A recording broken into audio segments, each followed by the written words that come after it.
Hi, it's Katrina. Number 10. The Otomi. In ancient North America, two main civilizations dominated the landscape just before the arrival of the Spanish. There were the Aztecs, who ruled the plains and hills of Mexico, and the Maya, who ruled the marshlands, jungles, and swampy coastlines. But there was also a third civilization, one that's been largely forgotten about and neglected by historians. They are called the Otomi, and they once inhabited a huge territory in central Mexico. They had a unique language and were different from the other cultures of Mexico.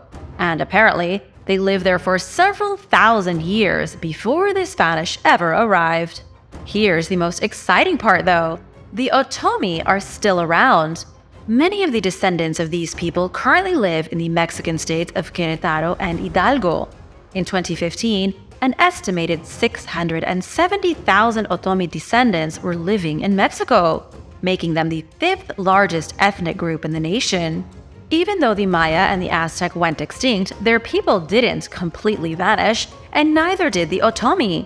What has scientists really intrigued is that they don't know exactly where the Otomi came from. Oral histories say they were a peaceful people who expanded and diversified based strictly on farming and trade. They weren't warmongering people like their neighbors. They likely established themselves in central Mexico about 2,500 years ago. The Otomi may have even been the first people to occupy the valley. But then something bizarre happened. When the mysterious city of Teotihuacan was destroyed and abandoned in the 6th century, the Otomi were displaced. Those fleeing Teotihuacan eventually took over their lands and absorbed them into their own culture. Number 9. The Redhaired Cannibals. There may have been an ancient race of red-haired cannibals living in North America. According to the ancient legends of the Paiute Native Americans, the Siteka were a group of giants who lived in western Nevada. These horrible giants supposedly terrorized the Paiute people by killing and eating them. Almost every ancient civilization in the world had a story about giants. Giants can be found in the Bible, with a mighty Goliath that was said to be 9 feet tall. The Greeks believed there was a land of giants, and even the Aztec thought that massive humans once roamed Mexico. It feels like something must have inspired all these civilizations to tell stories of humongous people. But it's the Paiute that have one of the most shocking histories with giants. After they were bullied by them for years, slowly picked off one by one and consumed, the Paiute fought back. They teamed up with other tribes to trick the giants into a dark and spooky cave. Then, when they had all the giants trapped inside, they lit a fire at the mouth of the cave and killed all of them from smoke inhalation. The very last of the Siteka, the fiery-haired giants, were burned. That's a way to get rid of them. And now for number 9. But first, it's Super Thanks Shoutout time! I want to give a big thank you to Jennifer Cassia for your generous support. If you are new here, be sure to subscribe to join the Origins Explained family. We'd love to have you. Number 8. The Sechin. The Sechin archaeological complex can be found 200 miles north of Lima, Peru, nestled along the Pacific coastline. This archaeological complex is a small piece of what remains of one of the largest and most impressive cultures that existed before the Inca. They were called the Sechin, or the Sechin Chasma, and they ruled the area from 1800 to 900 BC. However, some experts believe they may have been around longer than that, starting their civilization some 4,000 years ago. These people were part of a powerful kingdom when ancient Egypt was just hitting its stride. The archaeological complex includes 4 major sites occupying a space of about 4 square miles.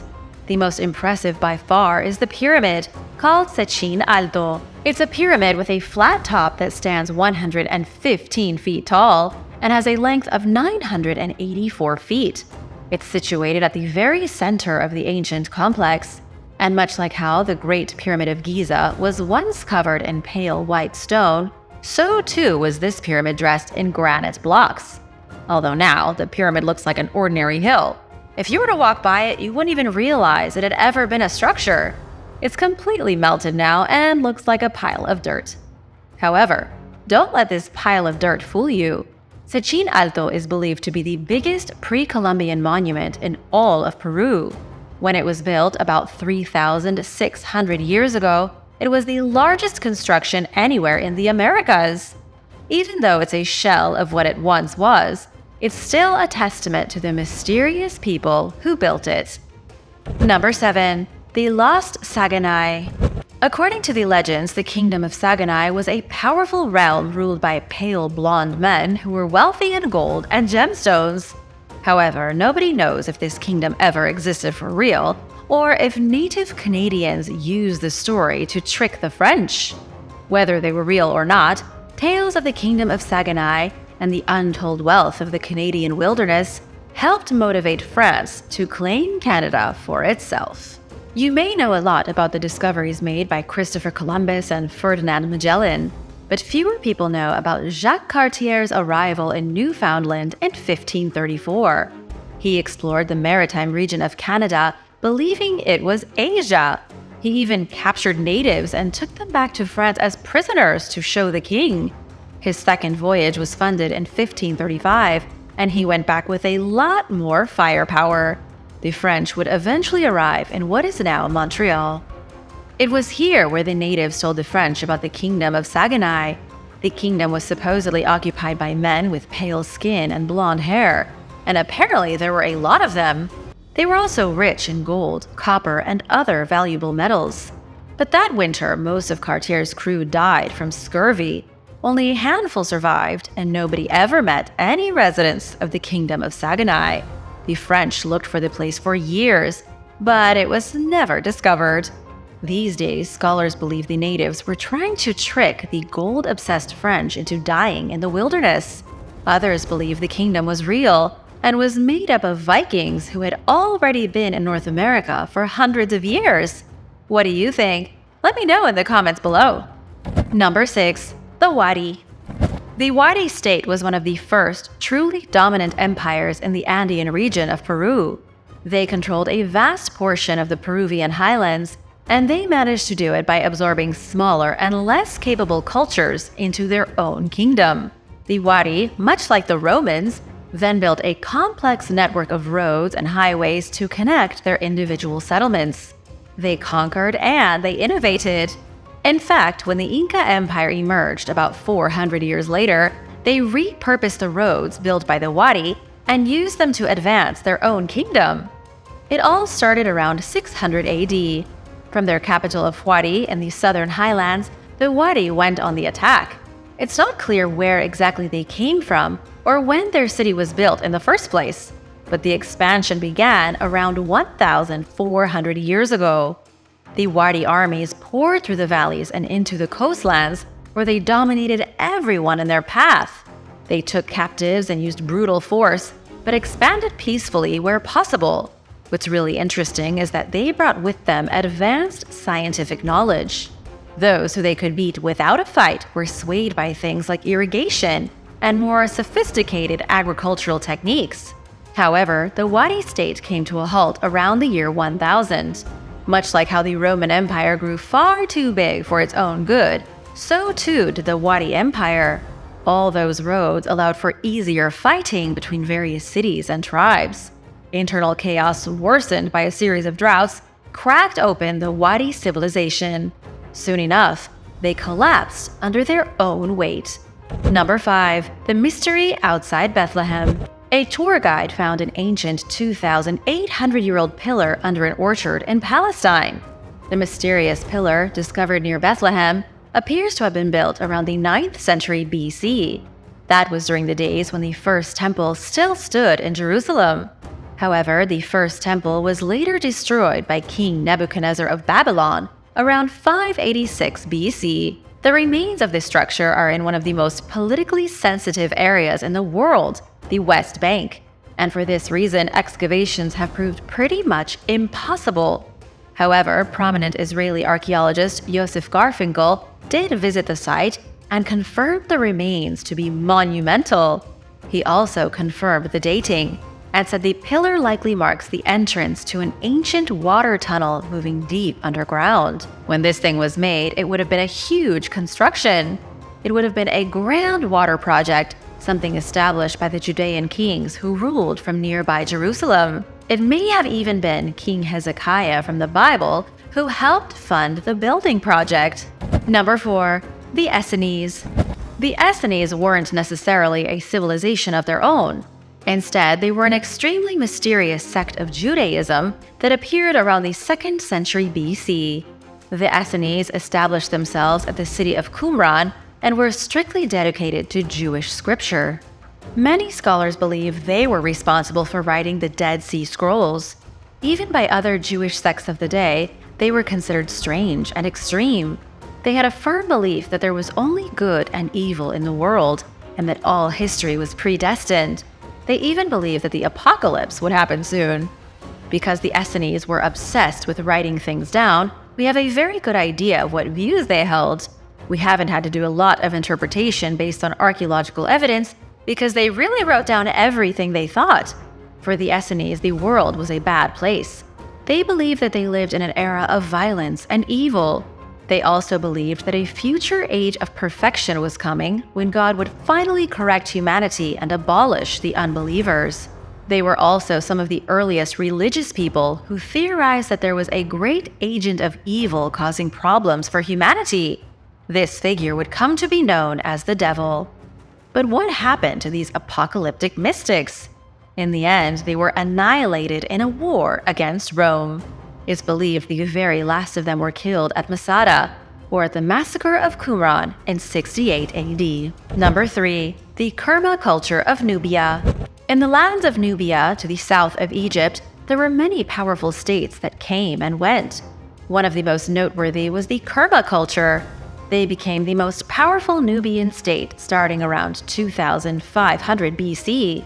A partially fortified settlement with only around 2,000 people living in it founded their own distinctive culture, which spread out 200 miles in all directions. The kings of Kerma truly solidified their place in history when they captured northern Nubia from the Egyptians. However, the land grab didn't last very long. The Kerma culture reached their peak around 1650 BC, when they overtook northern Nubia. But then they were humiliated when they were defeated in 1500 BC by the Egyptians, who took back all the land that was stolen from them. And as a result, the Kerma culture was destroyed. Like so many that had fallen before, the Kerma were helpless as they were absorbed into the new kingdom of Egypt. Still, there were those who fought back. For hundreds of years to come, rebels who still remembered the glory of Kerma fought against the Egyptian rulers. And then, around the 11th century BC, after 400 years of fighting, the Kingdom of Kush emerged. Researchers aren't entirely sure, but many believe it was the Kerma rebels responsible for the creation of the Kushite Empire. Number 2. The Guanches. The Guanches are the mysterious native inhabitants of the Canary Islands. When the Spanish invaded and conquered the islands in the 15th century, the Guanches had already been living there for quite some time. In fact, many initially believed the Guanches were the descendants of Atlanteans. And this is still a prominent theory in the community today, because unlike other island people, the Guanches were tall, upwards of 6 feet. They also had blue eyes and blonde hair, just like the rumored descendants of Atlantis. They didn't look anything like the other islanders that the Spanish had come across. During Jean de Bethencourt's expedition to the Canary Islands in 1402, he described the Guanches as being the most beautiful race of people in the world. He also noted that the Guanches would have been scientific geniuses if anyone had bothered to educate them.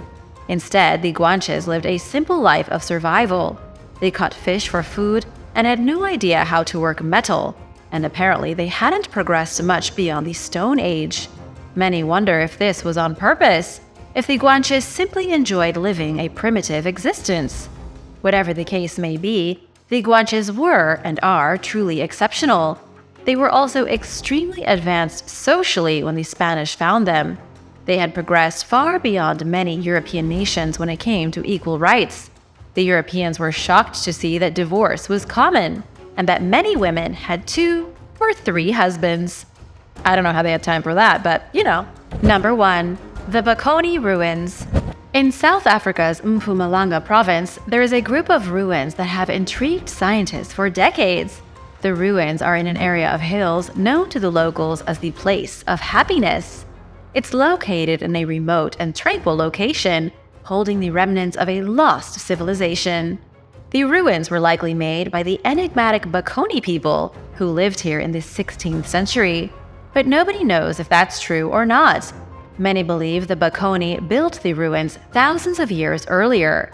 In fact, the Bocconi Ruins are said by some to be at the center of the beginning of human civilization. Professor Peter Delius from the University of Witwatersrand says the Bocconi Ruins represent an extremely advanced group of locals.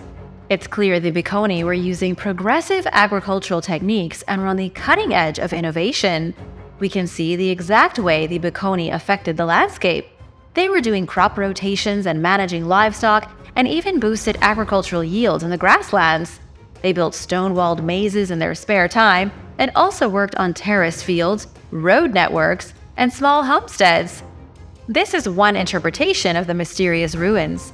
If true, it means the ruins are likely no more than a few centuries old. However, there are still those who say these structures were built 250,000 years ago by Paleolithic humans. This theory suggests the ruins were part of the earliest human civilization that ever existed, a group of builders who lived in South Africa when Homo sapiens first evolved. But unfortunately, as exciting as that theory sounds, there is no scientific evidence to confirm it. Which of these forgotten civilizations surprised you the most? Let us know in the comments below, and if you enjoyed this video, be sure to subscribe and give this video a thumbs up. Thanks for watching, and I'll see you next time. Bye!